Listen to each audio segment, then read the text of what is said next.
Good morning, everyone. It is Saturday, July the 11th, 2020. It is currently 11:23 a.m. Central Time, and I'm coming to you live from Victory Baptist Church, located here in Ovalo, Texas.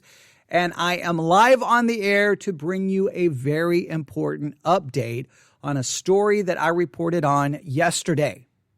Now, yesterday, the Associated Press released a story with the following headline. AP, Catholic Church lobbied for taxpayer funds, got $1.4 billion. That is the story that broke yesterday. I went live. I reported on it. I told you I was going to try to be fair. I told you I was going to try to be balanced. I told you straight up, right from the very beginning, that I think this is crazy, that I'm not in favor of it, but I wanted to try to understand it. I also said I was going to seek out Catholic sources to get a Catholic perspective. So I'm here to give you an update on everything, but let me just remind you of the basic facts. The Catholic Church lobbied for taxpayer funds and ended up with $1.4 billion. The U.S. Roman Catholic Church used a special and unprecedented exemption from federal rules to amass at least $1.4 billion in taxpayer-backed coronavirus aid, with many millions going to dioceses that have paid huge settlements or sought bankruptcy protection because of clergy sexual abuse cover-ups. The church's haul may have reached or even exceeded $3.5 billion, making a global religious institution with more than 1 billion followers among the biggest winners in the U.S. government's pandemic relief efforts. I want you to hear that. A religious institution with over 1 billion followers may have been the biggest winner in the U.S. government's pandemic relief efforts. Should the relief efforts go to a religious organization with over 1 billion followers? Should they end up with $3.5 billion? Now, this raises all kinds of questions. And let me be very fair. Protestant churches participated in the same thing, and they received money. I did a report on the Theology Central podcast where I was very blunt, very firm in my opposition to it and my condemnation of it. I tried to be a little bit more careful from the Catholic side because I wanted to make sure I tried to have a correct understanding of how the Catholic Church may see this, how they understand it. I still think it's wrong. The church should be supported by the people. They should not be going out and getting government money. They should not do that. Government should not be giving money to a tax-exempt religious entity. They should not be doing that. I want the separation of church and state. I'm completely opposed to this whole thing. I think it's unbiblical. I think it's crazy. I think it's wrong, but I am still trying to understand it. Now, I woke up this morning and I checked 3 Catholic news services. The Vatican News Service, not a word, didn't even mention it. EWTN Nightly News did not even mention it. The world over from EWTN. They did not mention it. Now, here's the thing that bothers me. These are 3 Catholic news organizations. They have millions of dollars behind them. They have technology. They have budgets. They have staff. They have reporters. They have technology. They have everything that they would need. And you're telling me that a little podcaster in the middle of nowhere, Texas, can turn on a microphone and not only report the story, here I am now back giving an update to the story before the big Catholic news services can? I mean, that makes no sense to me. And are they waiting to report on it? I don't want to assign ulterior motives, but it just seems like with all of the technology available to them, they could have been all over this. They could have been. And I always get upset when news media is way behind a story, when podcasters who don't have the technology, the money, they don't have the staff, they don't have all the things available, can be on the air talking about it before anyone else can. I'll never understand that. I will go to my grave baffled by that. Like, who am I? I'm nobody. They have the credentials, they have the power, the money, the technology, the platform. And no, here I am talking about it on a Saturday morning in the middle of nowhere, Texas. Like it shouldn't work that way. But that is the story. So why am I live on the air this morning? Well, it's time for an update. I did reach out to some different Catholics and some Catholic groups trying to get some response. And I got a response. Someone sent this to me. It says, bishops respond to AP report on Paycheck Protection Program. So I reached out.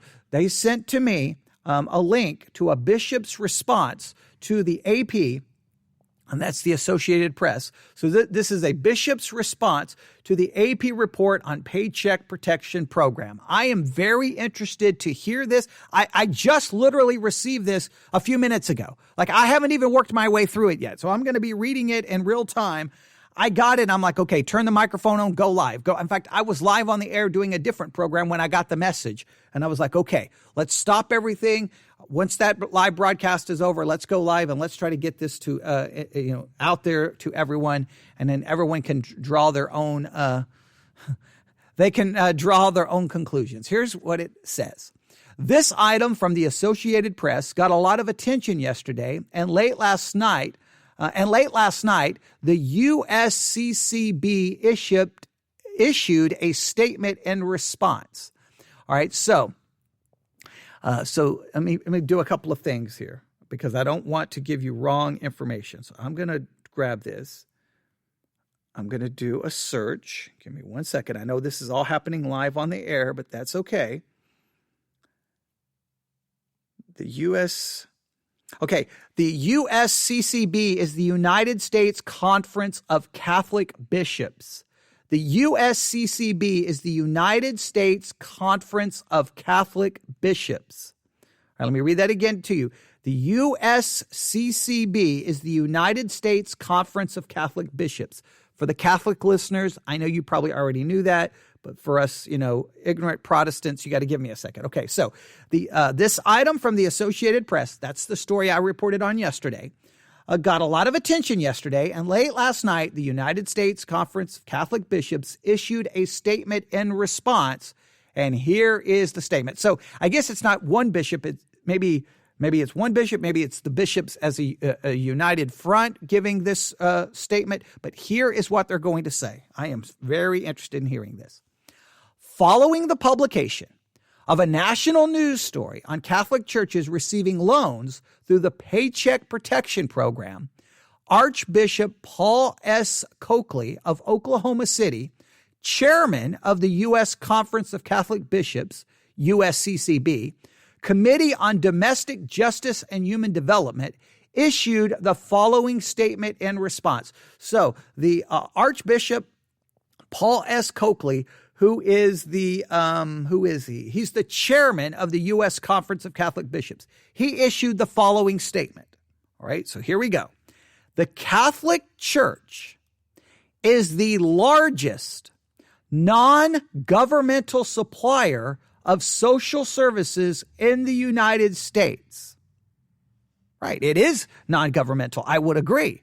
Now, if you're going to get government money, are you non-governmental at that point? Or are you now being funded by the United States government? All right, okay, here we go. The Catholic Church is the largest non-governmental supplier of social services in the United States. Each year, our parishes, schools, and ministries serve millions of people in need, regardless of race, ethnicity, or religion.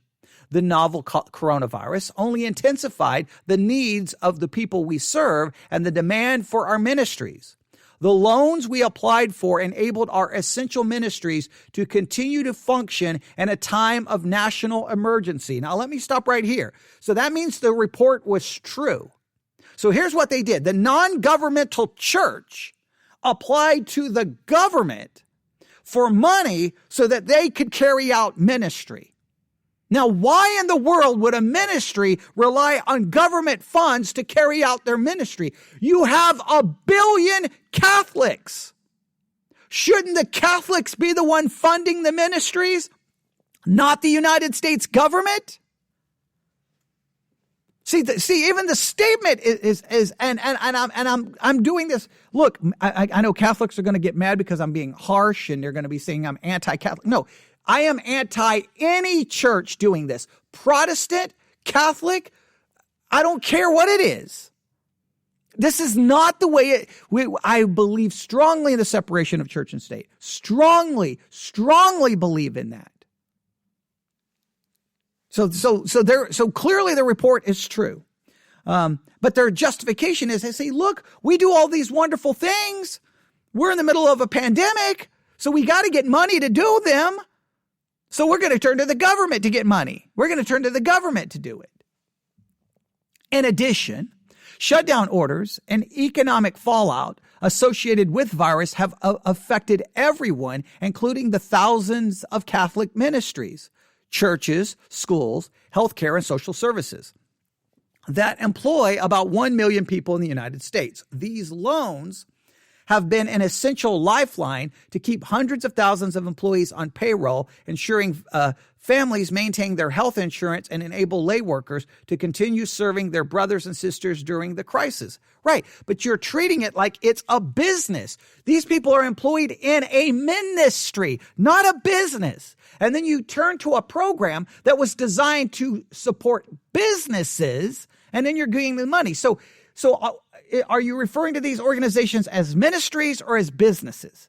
The church needs to determine, is it a business or a ministry? If you want to be considered a ministry, then be a ministry. Remove your tax exempt status.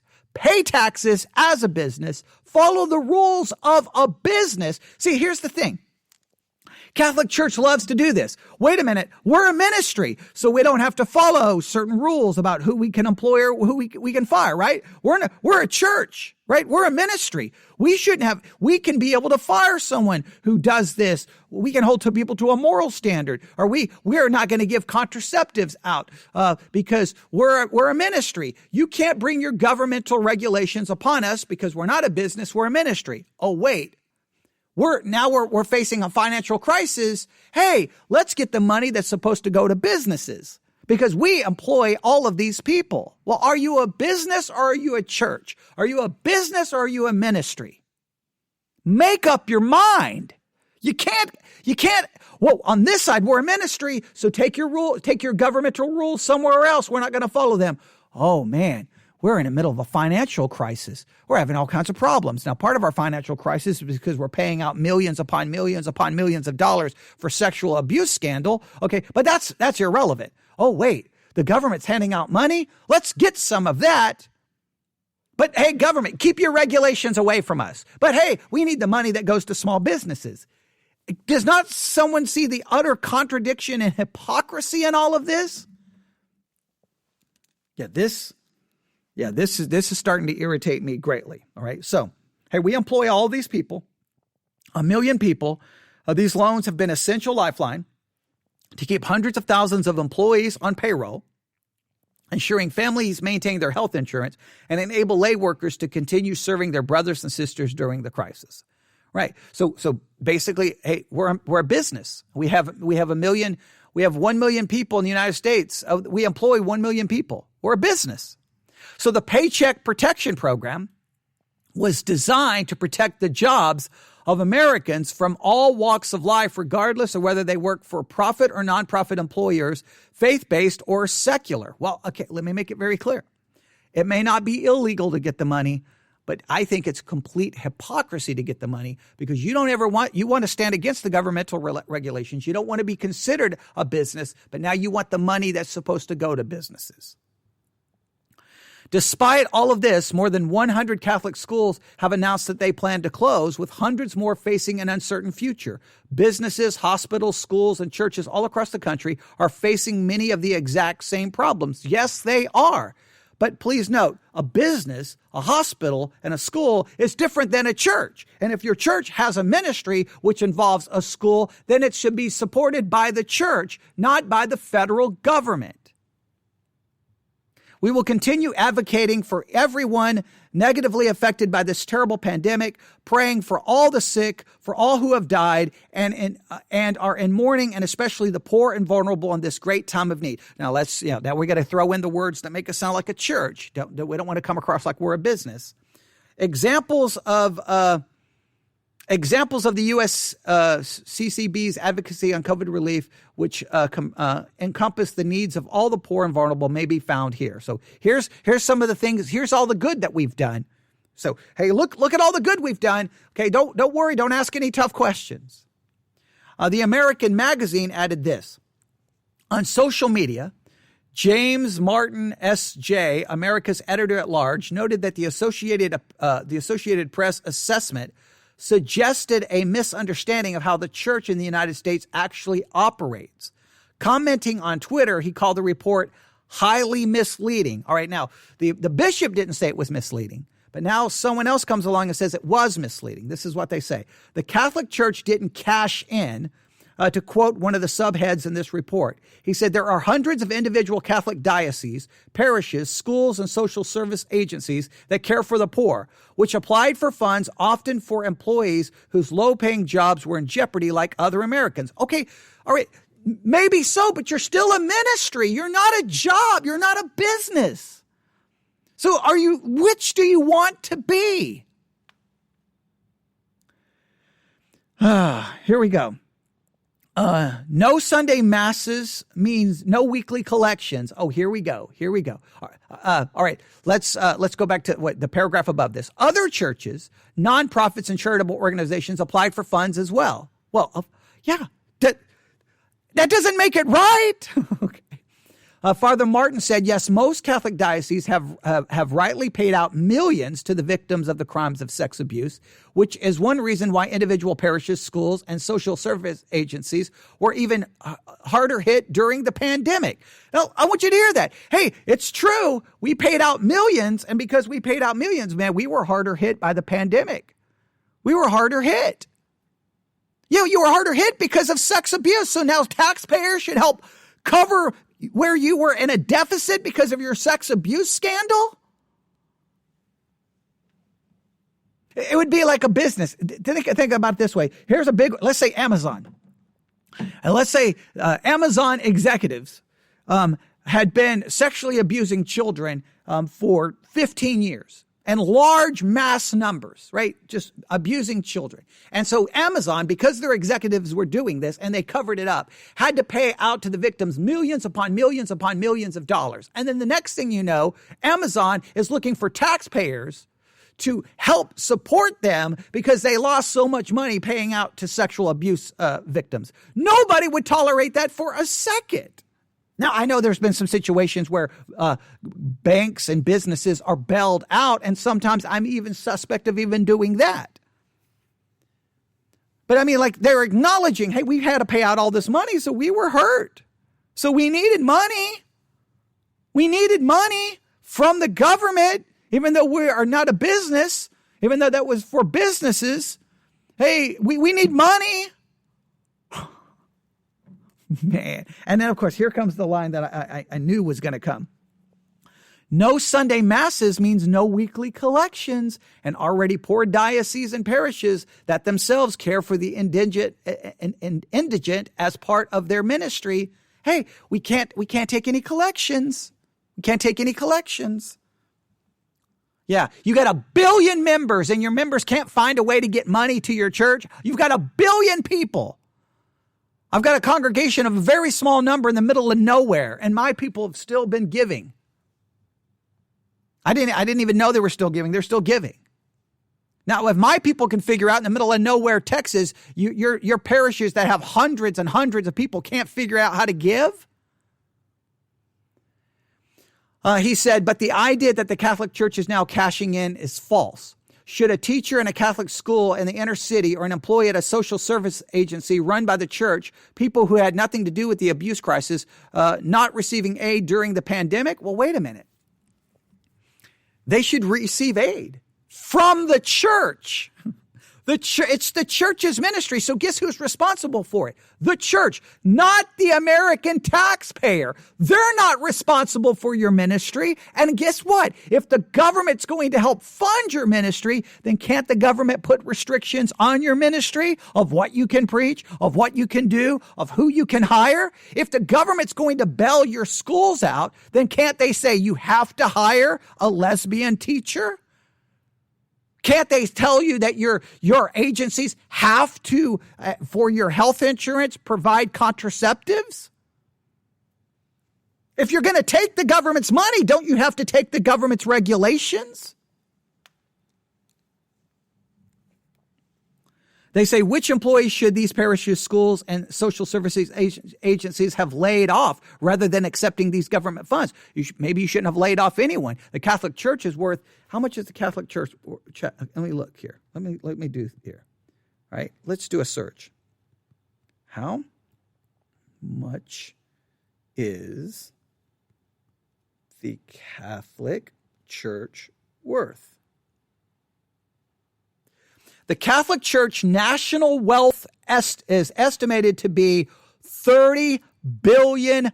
The Catholic Church national wealth is estimated to be $30 billion. That's just from an initial Google search. All right. So you're telling me you're worth $30 billion and you're going to whine to me that how are these people going to be taken care of? Well, what about the small churches? We are not worth $30 billion.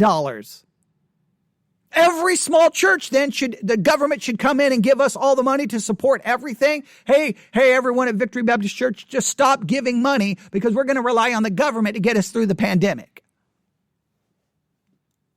And if the church can't pay my salary, I guess the government should pay my salary as a pastor. I mean, come on, man, you're worth $30 billion. And you're getting money to bail you out, to help you out. $30 billion. It's ridiculous, man. Like I tried to be nice and fair in my first report, but this update, how can you say that? Please note, the guy in American Magazine didn't add it. He just said, which employees should these parishes, schools, and service agencies have laid off? Which ones should they? I don't know. How about you contact the Vatican, your Catholic, the entire organization worth $30 billion, and say, we need some help here.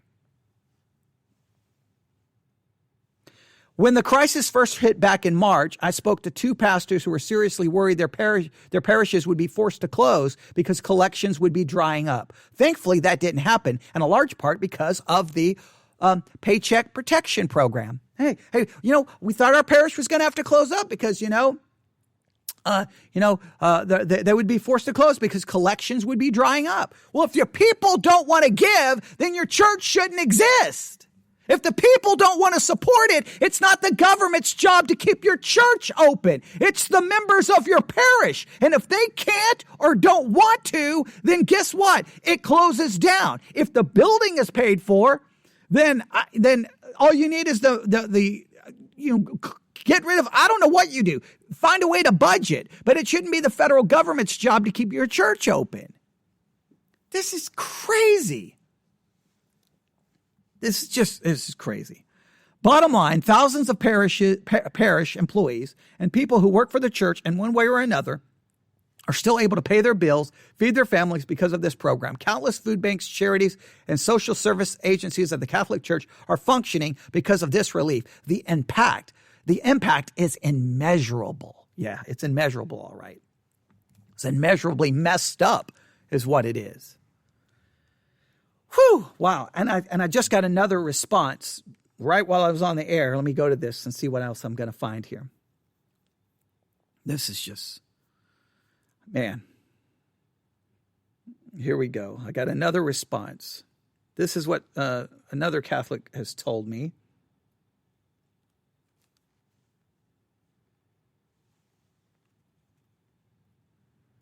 All right. Well, no, that's not okay. I thought it was a response to the news article. A lot of the Catholics are not responding to the actual news article. They're just responding about don't be mean to Catholics. Okay, don't be mean to Catholics. No. Don't be mean to them. Don't be mean to them. Don't look. Just don't look at just don't look. Don't look at the man behind the curtain. Don't look. Yeah, we've got $30 billion and we're going to get more money. We're going to get more money from the government. Now we're going to go to the Supreme Court and we're going to fight anytime the federal government tells us what to do and say that we have to provide certain health benefits and our insurance, or that we can't hire or fire certain people. We're going to fight that because we're the church and you can't tell the church what to do, man.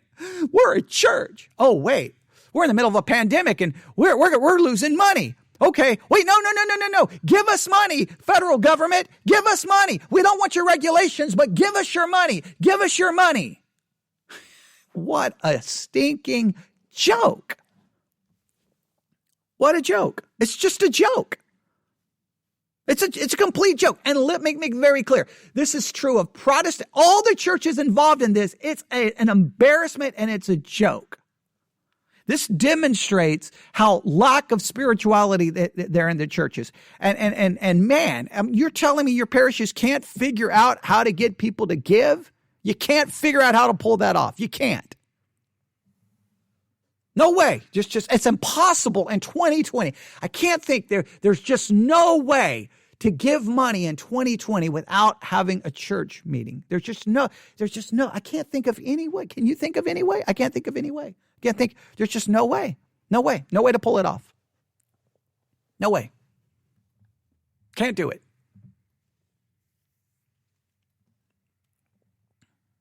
I'm baffled by it. But so there's the justification. The justification seems to be this. The justification seems to be, well, look, we do all these wonderful things and we wouldn't want all these wonderful things to stop. So give us taxpayer money. So that's number one. We do wonderful things, so give us money. Number two, hey, we employ a lot of people. You don't want them to lose their jobs. We deserve the money. Hey, number three, wait, we got hit really hard with the whole sexual abuse scandal, and we lost a lot of money. So we got hit even harder during the pandemic. So give us money. That seems to be the way it works. Oh, number four. Wait, churches got closed down, so we couldn't get our collections. So give us money. Well, we didn't cash in. I mean, and other people get to do this. Other people get to do this at the other argument. Other people get to do this, but no discussion here about it. All right. So just a crazy thing. And I got someone trying to call me. I apologize. I should have moved my iPad, but that's where we are. That's where we are in this story. I don't even know what else to say. I really thought that they would offer some kind of like justification. They didn't even bring up how much money the Catholic Church is worth. $30 billion. $30 billion. You know how much money I have supporting my church outside of whatever my church give? Oh yeah. I don't have a big denominational structure. Don't have that. I don't have a denominational structure that's worth $30 billion. Don't have that. Don't have anything. The only thing keeping us going is the giving of our people, period. We don't have any tax money coming in. We don't have anything like that. So yeah, sad. All right. I'm going to go answer this call. Probably someone mad at me, yelling at me, telling me I'm being mean to Catholics. I'll end with this. I'm not being mean to Catholics. I am applying this to Catholics and Protestants. Catholics and Protestants. I'm addressing the Catholic Church on this podcast because this podcast is dedicated to all things related to Catholicism, and I was reading the response from the bishop. That's why. All right. So email me at newsif@yahoo.com, newsif@yahoo.com. Everyone have a great day. God bless.